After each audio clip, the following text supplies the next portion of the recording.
Hello student, पढ़ते हैं इसमें आगे हम काल काल को पढ़ेंगे। हम काल अर्थात समय। आपने पढ़ा कि जिस शब्द से किसी कार्य के करने या होने का बोध हो उसे क्रिया कहते हैं। इसी प्रकार क्रिया के होने वाले समय को जो निर्धारित करे उसे काल कहते हैं। एक क्रिया के होने के समय को बताए, समय को जो निर्धारित करे उसको हम काल कहते हैं।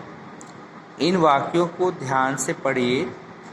मान्या पुस्तक पढ़ रही है। मान्या ने पुस्तक पढ़ी।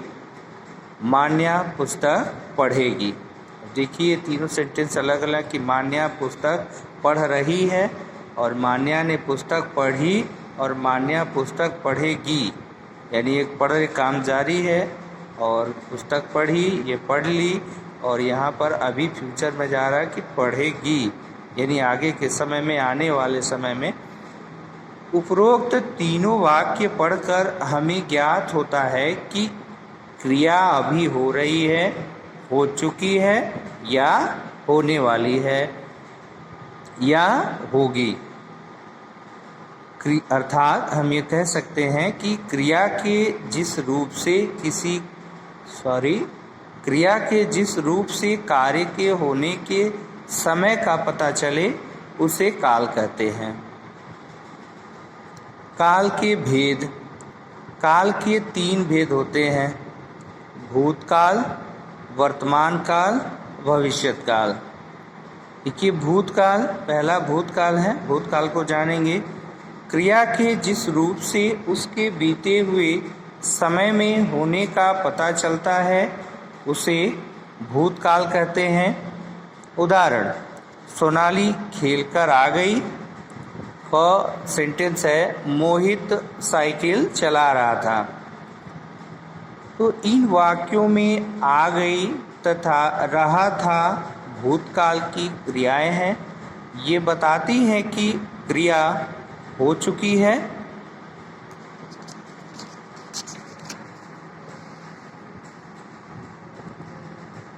भूतकाल के निम्न 6 भेद हैं। भूतकाल के भी 6 भेद हैं: और सामान्य भूत, आसन्न भूत, ग पूर्ण भूत, घ अपूर्ण भूत, अंग संदिग्ध भूत, च हेतुमत भूत।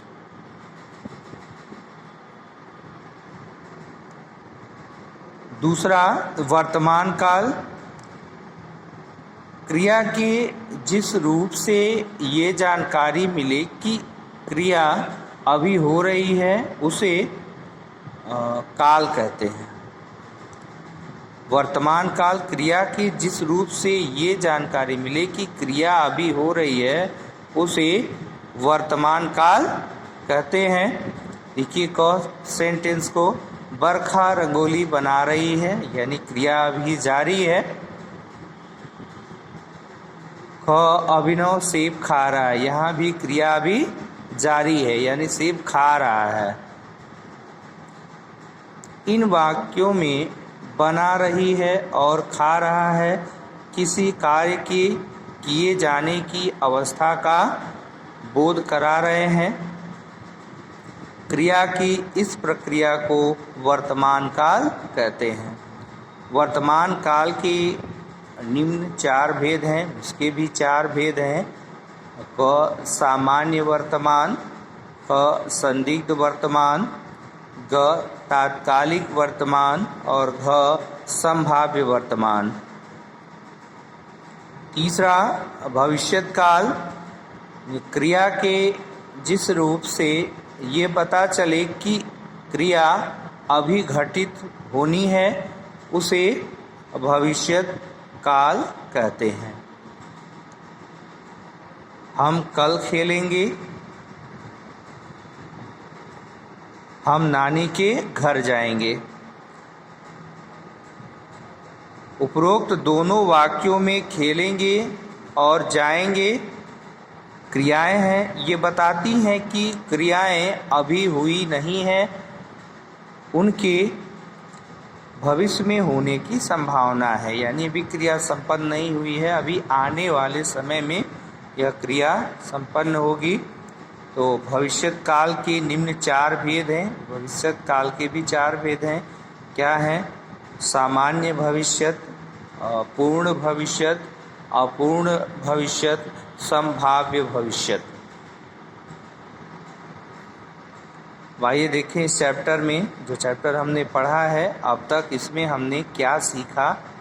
तो अब तक हमने इसमें ये जाना कि जिस शब्द से किसी कार्य के करने या होने का बोध हो उसे क्रिया कहते हैं। कर्म के आधार पर क्रिया के 2 भेद होते हैं, अकर्मक तथा सकर्मक। प्रयोग के आधार पर क्रिया के 5 भेद होते हैं, सामान्य क्रिया, संयुक्त क्रिया और प्रेरणार्थक क्रिया, पूर्वकालिक क्रिया तथा नामधातु क्रिया।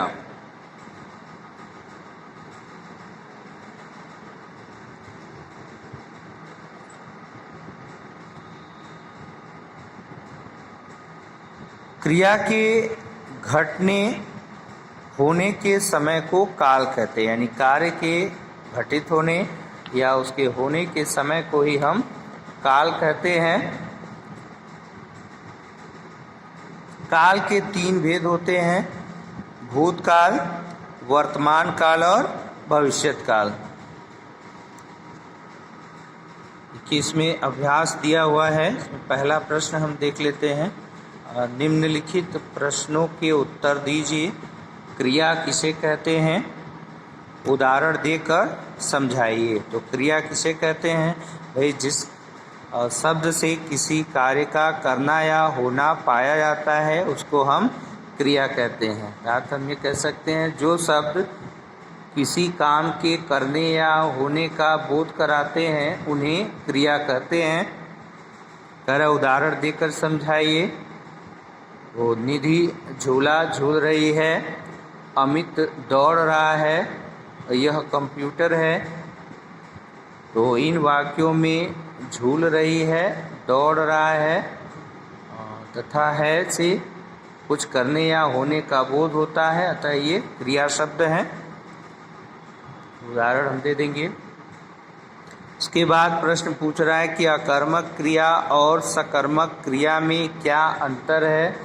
तो अकर्मक क्रिया जिस क्रिया का फल कर्म पर न पड़कर, अकर्मक क्रिया में जिस क्रिया का फल कर्म पर न पड़कर कर्ता पर पड़ता है उसे अकर्मक क्रिया कहते हैं। अर्थात अकर्मक क्रिया में कर्म की आवश्यकता नहीं होती। अकर्मक तथा सकर्मक क्रिया को पहचानने के लिए क्रिया से पूर्व क्या तथा किसको का प्रश्न किया जाता है। और सकर्मक में क्या है? जिस क्रिया का फल कर्म पर पड़ता है, अर्थात जिस क्रिया का कर्म अनिवार्य होता है उसे सकर्मक क्रिया कहते हैं। जैसे माली पौधों को पानी डाल रहा है, मनीष पतंग उड़ा रहा है। इन वाक्यों में क्रिया डाल रहा है और उड़ा रहा है का फल क्रमशः पौधों तथा पतंग पर पड़ रहा है, अतः ये सकर्मक क्रियाएं हैं। यानी सीधी बात जान लीजिए कि अकर्मक, अकर्मक यानी कर्म रहित, अकर्मक बिना कर्म के, और सकर्मक यानी कर्म के साथ। ठीक है। तीसरा प्रश्न है, प्रेरणार्थक क्रिया से आप क्या समझते हैं? प्रेरणार्थक क्रिया से आप क्या समझते हैं? देखिए, इसमें कर्ता स्वयं कार्य को न करके वह कार्य किसी अन्य के द्वारा संपन्न कराता है, उसको हम प्रेरणार्थक क्रिया कहते हैं। जिस वाक्य में कर्ता स्वयं कार्य न करके दूसरे को कार्य करने को प्रेरित करता है उसे प्रेरणार्थक क्रिया कहते हैं। उदाहरण, माँ ने बेटे से चाय बनवाई, रीता ने माली से पौधे लगवाए। इन वाक्यों में चाय बनाने का काम तथा पौधे लगवाने का काम कर्ता स्वयं न करके क्रमशः बेटे से माली से करवा रहा है। प्रेरणार्थक क्रियाओं में दो कर्ता होते हैं। ठीक है। अब है काल किसे कहते हैं।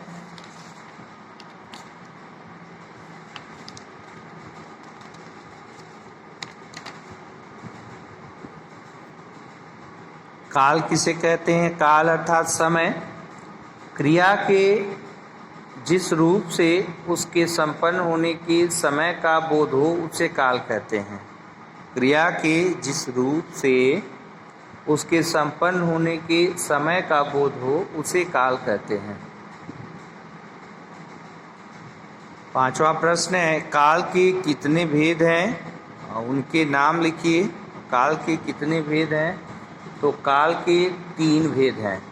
काल के 3 भेद हैं, भूतकाल, वर्तमान काल और भविष्यत काल। इसको हम लिख देंगे। दूसरा प्रश्न है, नीचे दिए वाक्यों में क्रिया शब्द को रेखांकित करके लिखिए कि क्रिया अकर्मक है या सकर्मक है। तो स्टूडेंट, आज के वीडियो में बस हम यहीं तक करेंगे। आगे के भाग को लेकर के हम फिर नेक्स्ट वीडियो में उपस्थित होंगे। तब तक के लिए student take care, bye bye.